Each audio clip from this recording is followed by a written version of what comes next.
नमस्कार, आप देख रहे हैं डीडी समाचार। मैं हूं आपके साथ निहारिका सिंह नागर। आइए रुक करते हैं आज की महत्वपूर्ण खबरों की ओर। चित्तौड़गढ़ जिले की मेवाड़ सुप्रसिद्ध कृष्ण धाम सावलिया में भगवान से सावलिया सेठ के भंडार से दूसरे चरण तक निकले 10,28,16,00,000 रुपए। भगवान श्री सावलिया सेठ के 2 दिवसीय मासिक मेले के पहले दिन कृष्ण पक्ष चतुर्दशी को भगवान श्री सावलिया सेठ का भंडार खोला गया था। चतुर्दशी को पहले चरण की गणना में ठाकुर जी के भंडार से 4,60,41,000 रुपए की राशि प्राप्त हुई थी। वहीं प्रथम चरण की गणना में से शेष बची राशि की गणना शुक्रवार को दूसरे चरण में की गई। दूसरे चरण की गणना में 5,67,75,000 रुपए की राशि प्राप्त हुई। दोनों चरण में की गई गणना में ठाकुर जी के भंडार से अब तक कुल 10,28,16,00,000 रुपए की राशि प्राप्त हुई। दूसरे चरण की गणना के बाद ही शेष बची राशि की गणना शनिवार को की जाएगी। साथ ही भंडार से प्राप्त सोना तथा चांदी का वजन करना भी शेष रहा। इधर श्री सावलिया जी मंदिर मंडल भेंट कक्ष कार्यालय में नगद व मनी ऑर्डर के रूप में प्राप्त राशि की गणना व भेंट स्वरूप प्राप्त सोना तथा चांदी का वजन करना विशेष है। शुक्रवार को दूसरे चरण की गणना करने के दौरान श्री सावलिया मंदिर मंडल के मुख्य कार्यपालक अधिकारी व चित्तौड़गढ़ अतिरिक्त जिला कलेक्टर राकेश कुमार, मंदिर मंडल बोर्ड के अध्यक्ष भेरूलाल गुर्जर, बोर्ड सदस्य संजय कुमार मंडोवरा, ममतेश शर्मा, अशोक कुमार शर्मा और लाल चेबी, सुरक्षा प्रभारी गुलाब सिंह राजपूत सहित अन्य मंदिर मंडल तथा क्षेत्रीय बैंकों के कर्मचारी मौजूद थे।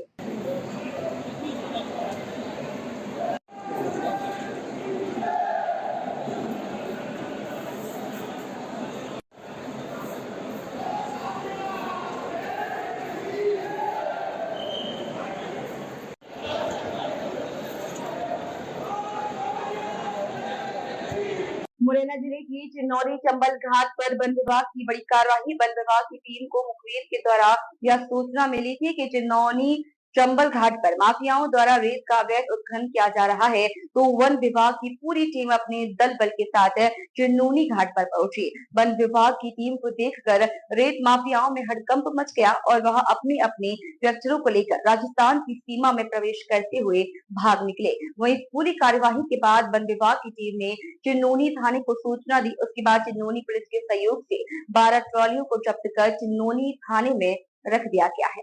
सर, ये क्या कार्रवाई अवैध रेत के खिलाफ? कल दिनांक 7 जून 2024 को मेरे हमरा रहते हुए देवरी गेमलिन देवरी के स्टाफ के साथ में गश्ती कर रहे थे।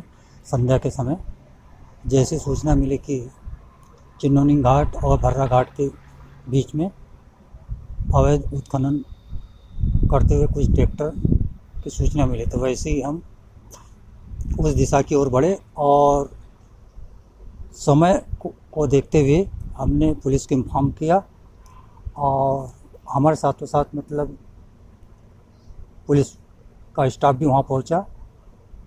कैलारस एसडीओपी पे पहुँचे, जो कि मतलब शाम हो रही थी, रात होने वाली थी, तो हम पे भी हमला हो सकता था, स्टाफ पे भी, और थोड़ा के मतलब वहाँ ले जा सकते थे। तो फिर भी क्या हुआ कि नदी क्रॉस करके ट्रैक्टर को लेके भाग गए, लेकिन ट्राली जो थी पूरी 12 ट्रालियों को हमने चिन्नौनी थाने लाकर वैधानिक कार्रवाई की गई। लगभग मतलब सभी ट्रालियों की कीमत 25 लाख के आसपास समथिंग है। तो ये अवैध रेत पर कार्रवाई की गई है, क्या कार्रवाई हुई है, किसके द्वारा हुई है, कितना ये अच्छी कार्रवाई हुई है। थाना चिन्नौनी अंतर्गत जो चिन्नौनी घाट है रेत का, वहाँ पे अभी कुछ समय से पुलिस काफ़ी सख्ती दिखा रही थी और फिर ये सूचना मिली कि दोबारा कोई प्रयास कर रहा है, तो वो उसमें फॉरेस्ट विभाग की टीम के साथ पुलिस के द्वारा वहाँ पे दबिश दी गई। जैसे ही पुलिस के द्वारा दबिश दी गई तो वो जो लोग हैं वो यहाँ वहाँ अफरा तफरी मच गई और लोग जो है ट्रैक्टर लेकर के भाग रहे थे, पर पुलिस की घेराबंदी इस तरह से थी कि वो ले नहीं जा पाए उनको ट्रैक्टर्स को, तो ट्रॉली को छोड़ करके ट्रैक्टर ले गए और उस जगह पे लगभग 12 ट्रॉली जो रेत से भरी थी चंबल के, वो वहाँ पे छोड़ के चले गए थे। फिर जो स्टार्टिंग में फोर्स गया था वो थोड़ा कम था, उसके बाद फिर वो एसडीओपी कैलारस और अन्य जो 4-5 थानों की पुलिस वहाँ पे गई और ये रात भर ही ऑपरेशन किया गया। सुबह 4 बजे तक सारे ट्रैक्टर सारी ट्रॉली जो है लगभग 12 ट्रॉली रेत की भरी हुई इनको चिन्नौनी थाने लाया गया, उस पर कार्रवाई की जा रही है।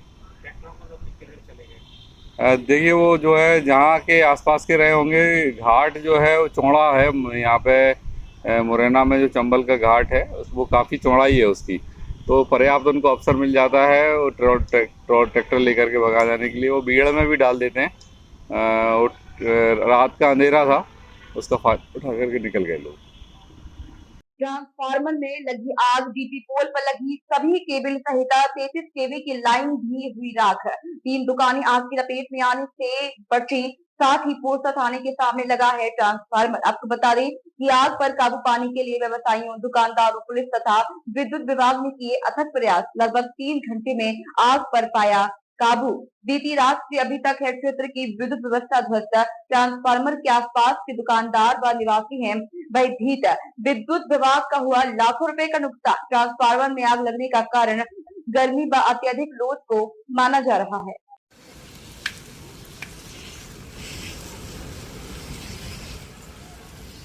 मुरैना जिले के पहाड़गढ़ ब्लॉक के अंतर्गत आने वाली ग्राम पंचायत टुडीला में शासन के पैसों का किया गया है गबन। ग्राम पंचायत टुडीला में सीसी रोड, जो कि बापू वाल्मीकि के मकान से अशोक रावत के मकान तक बननी थी, उस सीसी रोड की राशि अक्टूबर-नवंबर माह 2023 में 2 बार निकाल ली गई थी, जिसकी शिकायत धूप सिंह रावत ने जौरा एसडीएम प्रदीप तोमर और जनपद सीईओ पहाड़गढ़ रामपाल करजरे से फरवरी माह में की गई थी। उसके बाद में प्रशासनिक अधिकारियों की तरफ से कोई कार्रवाई नहीं की गई। अभी कुछ दिन पूर्व में ही यह खबर प्रकाशित की गई थी और पहाड़गढ़ सीईओ रामपाल करजरे की तरफ से मीडिया को यह बताया गया था कि संबंधित उपयंत्री, सरपंच, सचिव सभी पर उचित कार्यवाही की जाएगी, लेकिन अभी ना तो कोई जांच की गई है और ना ही कोई कार्यवाही की गई है। जब यह मामला सरपंच, सचिव और उपयंत्री के संज्ञान में आया तो कार्यवाही से बचने के लिए फिलहाल सीसी रोड का काम गुपचुप में शुरू कर दिया गया है। देखने वाली बात यह है कि शासन के पैसे का खुलेआम गबन किया जाता है। जिले की ऐसी कई पंचायतें हैं जिनमें आला अधिकारियों की तरफ से कार्यवाही के निर्देश तो दिए जाते हैं, पर संबंधित लोगों पर कार्यवाही न के बराबर की जाती है और उन्हें बचा लिया जाता है। नाम है भाई साहब आपका? भूप सिंह रावत है जी। कहाँ के निवासी हो? ग्राम पंचायत टुडीला। क्या समस्या है आपकी? सर जी, सरपंच द्वारा कोई कार्य नहीं किया गया है। हमारी ये गली है अशोक रावत के घर से लेके बाबू वाल्मीकि के घर तक, जिसका पैसा निकाल लिया गया है, लेकिन कार्य कुछ भी नहीं हुआ है। ये गिट्टी भी नहीं डाली गई है। वो पैसा निकाल लिया गया है? पैसा निकाल लिया गया है, 6 लाख कुछ समथिंग निकाला गया है। और क्या समस्या है पंचायत में? पंचायत में जो रपटा बनाए हुए हैं वो सब सारे नकली हैं। क्या दिक्कत है रपटाओं में? न सीमेंट अच्छे से डाली गई है, न गिट्टी अच्छे से डाली है, और ना ही उसका जो नीचे से भर्ती उठाई जाती है वो ऊपर से मिट्टी से उसका किया गया है। पूरे रपटा तिरक गए हैं, फट चुके हैं। तो इसके लिए आपने कहीं वरिष्ठ अधिकारियों से शिकायत की? हाँ, शिकायत की थी श्रीमान जी। कहाँ पर की थी शिकायत? पहाड़गढ़ सीओ साहब से भी आवेदन दिया था, लेकिन कुछ भी नहीं हुआ है, कोई अमल ही नहीं हुआ है उसमें। आवेदन लिया उन्होंने या नहीं लिया? आवेदन पहले तो ले नहीं रहे थे, ले भी लिया, लेकिन उस पर कुछ हुआ नहीं है। कोई कार्रवाई नहीं हुई है? कोई कार्रवाई नहीं हुई है। स्वास्थ्य मंत्री श्री श्याम बिहारी जायसवाल ने आज मंत्रालय में स्वास्थ्य विभाग के अधिकारियों के साथ मैराथन बैठक लेकर विभाग के कामकाज की समीक्षा की। श्री जायसवाल ने कहा कि मुख्यमंत्री श्री विष्णुदेव के नेतृत्व में स्वास्थ्य सुविधाओं में लगातार इजाफा किया जा रहा है और सभी मेडिकल कॉलेज तथा जिला अस्पतालों में स्वास्थ्य सुविधाएं बढ़ाने पर जोर दिया जा रहा है। श्री जायसवाल ने अधिकारियों ने कहा कि विष्णु के सुशासन में उन्हें रिपोर्ट नहीं बल्कि रिजल्ट चाहिए, ताकि राज्य की जनता को बेहतर स्वास्थ्य सुविधाएं निरंतर मिलती रहे। मलेरिया और सिकल सेल एनीमिया की रोकथाम के लिए स्थानीय स्तर पर जागरूकता की आवश्यकता। स्वास्थ्य मंत्री ने मलेरिया और सिकल सेल एनीमिया जैसी बीमारियों के बारे में बात करते हुए कहा कि इसको लेकर समाज में जागरूकता लाने की आवश्यकता है। इसके लिए जिन क्षेत्रों में इन बीमारियों का संक्रमण ज्यादा है, वहां ज्यादा से ज्यादा प्रचार प्रसार कर लोगों को इनसे बचने के तरीकों के बारे में जागरूक किया जाए, स्वास्थ्य मंत्री श्री श्याम बिहारी जायसवाल ने समीक्षा बैठक में विभागीय बजट का आकलन करते हुए उसे अनुपूरक बजट में शामिल करने के प्रस्ताव पर विस्तार पूर्वक चर्चा की। स्वास्थ्य मंत्री ने सुपेबेड़ा में किडनी की बीमारी को ध्यान में रखते हुए वहां एक अत्याधुनिक डायलिसिस सेंटर खोलने की अनुशंसा भी व्यक्त की है। बता दें कि इसके साथ ही श्री जायसवाल ने राज्य भर की किडनी के मरीजों को बेहतर इलाज के लिए राज्य में एक मॉडल नेफ्रोलॉजी सेंटर खोलने की भी अनुशंसा की है। राज्य के अस्पतालों में दवाइयों की उपलब्धता की चर्चा करते हुए श्री श्याम बिहारी जायसवाल ने अधिकारियों को निर्देशित किया है। दवाइयों की उपलब्धता सुनिश्चित करने के साथ ही श्री जायसवाल ने विभाग को निर्देशित किया कि एनीमिया की बीमारी को ठीक करने के लिए उपलब्ध दवाइयों के सैंपल की अलग अलग लेबोरेटरी में रैंडम जांच की जाए ताकि इससे जरूरी दवा की गुणवत्ता को जांचा परखा जा सके। वहीं बता दें कि समीक्षा बैठक में अपर मुख्य सचिव श्री मनोज पिंगुआ, स्वास्थ्य विभाग के विशेष सचिव श्री चंदन कुमार, एनएचएम के एमडी श्री जगदीश सोनकर, आयुक्त सह संचालक श्री ऋतुराज रघुवंशी, नियंत्रक खाद्य एवं औषधि विभाग श्री कुलदीप शर्मा, संचालक आयुष श्री सुश्री इफ्फत आरा, CGMST एमडी सुश्री पद्मिनी भोई साहू समेत विभाग के वरिष्ठ अधिकारी मौजूद थे।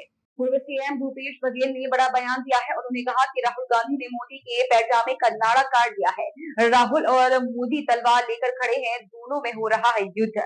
युद्ध के दौरान राहुल गांधी ने मोदी का काटा पैजामे का नाड़ा। पार्टी तोड़ने, चुने हुए मुख्यमंत्रियों को जेल में डालने, डराने धमकाने वालों को जनता ने अच्छा सबक सिखाया है।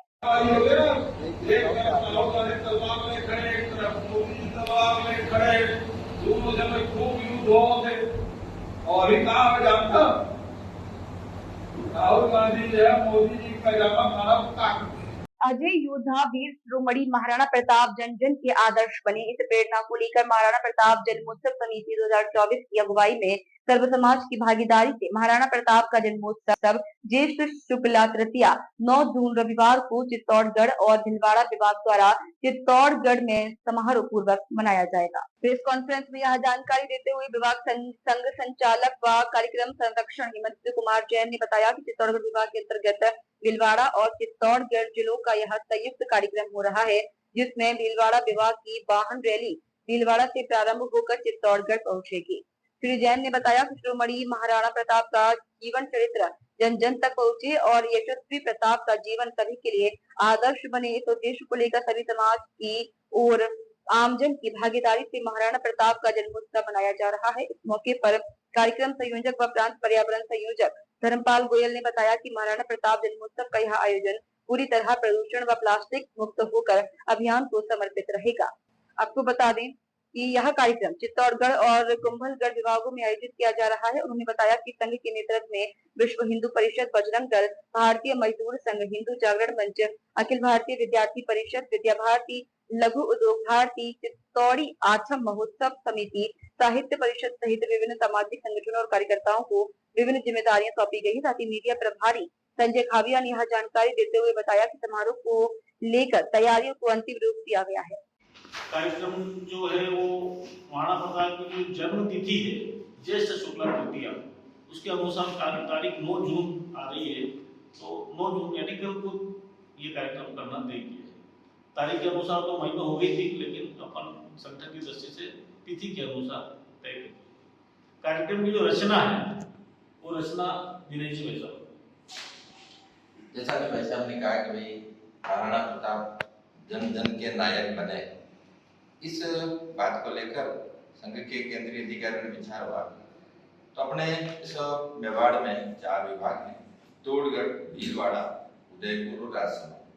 2 विभाग कुंभलगढ़ पे, 2 विभाग चित्तौड़ और भीलवाड़ा। चित्तौड़ विभाग में शासकीय दृष्टि से 2 जिले हैं, चित्तौड़ और प्रतापगढ़, और संघ की दृष्टि से 3 यानी जिला, यानी 3 जिले का विभाग। उधर भीलवाड़ा जिले में विभाग जिसको हम कहते हैं, तो भीलवाड़ा विभाग में शासकीय दृष्टि से तो 2 जिले हैं, पर भीलवाड़ा और शाहपुरा संघ की दृष्टि से भीलवाड़ा के शाहपुरा, आसीन, भीलवाड़ा महानगर और भीलवाड़ा जिला, ऐसा कुल 4 इकाइयां। तो कुल मिला के 4 जिले भीलवाड़ा विभाग के, 3 जिले ऐसे चित्तौड़ विभाग के 7 इकाइयों का एक कार्यक्रम।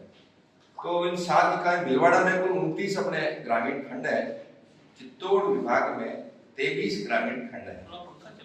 इन सब को मिलाकर ये सब यात्रा भीलवाड़ा विभाग की सब यात्राएं वो भीलवाड़ा में इकट्ठी होंगी, वहाँ सब अलग अलग स्थानों से आएंगे और वहाँ आने के बाद में भीलवाड़ा में उनका भोजन है, भीलवाड़ा भोजन कर कर फिर वो चित्तौड़ की ओर प्रस्थान करेंगे। अपना जो चित्तौड़ विभाग है, उस चित्तौड़ विभाग में अलग अलग मार्ग है। तो एक मार्ग अपना प्रतापगढ़ में, वहाँ उधर दलोर सारा खंड के सभी प्रतापगढ़ में इकट्ठे होंगे, तो वहाँ से वो आएंगे। छोटी सारणी में उनका भोजन रहने वाला है, छोटी सारणी में भोजन करके फिर निम्बाहेड़ा के साथ जुड़ते हुए वो अपने यहाँ से तोड़ पहुँचेंगे। दूसरा एक मार्ग जो है वो दरियावर, उधर का जो प्रतापगढ़ का एक खंड है, दरियावर, बड़ी सारणी, फतेसर, डूंगला, सामलियारी, ये सब अपना फतेसर होकर आएंगे। इनका जो भोजन है वो अपने पास के जो अपना गांव है सुखवाड़ा गांव में उन सबका भोजन होगा।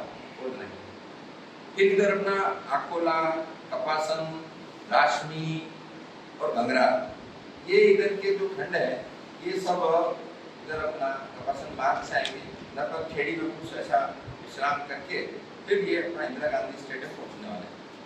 इधर अपना कनेरा, पारसोली, बेगूम और बस्सी, ये इस रास्ते से आएंगे। इन सब का भोजन बस्सी में है। बस्सी के बाद फिर ये सब लोग इन सब का 12:30 से 1 बजे के बीच में इंदिरा गांधी स्टेडियम में पहुंचेंगे। यहाँ आने के बाद में इन सबको थोड़ा सा कोई जलपान रहेगा। उसके बाद 1:15 बजे यात्रा जो है दुर्ग की ओर ऐसे प्रस्थान करेगी, दोनों विभाग मिलकर। वहाँ पहुँचकर अपना जो फतेह प्रकाश का संग्रहालय है, वहाँ उसके सामने एक सभा के रूप में परिवर्तित होगी। उसमें कार्यक्रम में हमारे अध्यक्षता के रूप में जिला कलेक्टर महोदय आलोक रंजन जी, संतों का भी आशीर्वाद मिलने वाला है। अपने कुछ संत भीलवाड़ा के भी हैं, अपने चित्तौड़ विभाग के भी संत हैं। साथ ही जो मुख्य वक्ता हैं माननीय इंद्रेश कुमार जी, जो राष्ट्रीय स्वयंसेवक संघ के अखिल भारतीय कार्यकारिणी सदस्य हैं और अभी राष्ट्रीय मुस्लिम मंच जो अपना एक वैचारिक संगठन खड़ा हुआ है उसके राष्ट्रीय संयोजक भी हैं। ऐसा ये कुल मिला के पूरा कार्यक्रम है। तो 1:15 यात्रा प्रारंभ होके वो 2:45 बजे तक ऐसा दुर्ग पर पहुंचेगी। 3:15 बजे अपना कार्यक्रम प्रारंभ होगा। कार्यक्रम के बाद में सबका वहाँ भोजन पैकेट है, वो भोजन पैकेट एक खंड के हिसाब से भोजन पैकेट देंगे और वो फिर अपने भोजन को जैसा भी सुविधा मिलेगी यात्रा में ऐसा कर सकते। कुल मिला के दोनों विभाग की लगभग 10,000 संख्या अपने इस कार्यक्रम में विकसित है। पहली बार प्रकार का ये कार्यक्रम सोचा। आने वाले समय में संघ का ये मानना है कि हम प्रारंभ में ऐसे 3 वर्ष 4 वर्ष कई संघ के वैचारिक संगठन मिलकर कार्यक्रम करेंगे। धीरे धीरे समाज इस कार्यक्रम को करने लग जाए।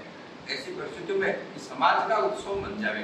आज शिवाजी महाराज का जन्म जयंती वर्ष हम देखते हैं, छोटे से बालक से लगाकर उस महाराष्ट्र में रहने वाला हर मराठा, हर महाराष्ट्रन ये सोचता है कि मेरा सौभाग्य है कि मैं छत्रपति शिवाजी महाराज के जीवन से और जानूं और सीखूं। तो ऐसा ही अपने भी जन जन के प्रताप बने, इस निमित्त इस प्रकार के कार्यक्रम का प्रारंभ हुआ। आने वाले वर्षों में उस कार्यक्रम का स्वरूप हम अलग अलग प्रकार का हो सकता है। वो कोई कथा हो सकती है, तो संतों का हो सकता है, ऐसे और उनसे महाराणा प्रताप से जुड़े हुए ऐसे विभिन्न प्रकार के उन कार्यक्रमों का परिचय हो सकता है। तो इस बार युवाओं को जोड़ने की दृष्टि से ये वाहन यात्रा का कार्यक्रम हो रहा है।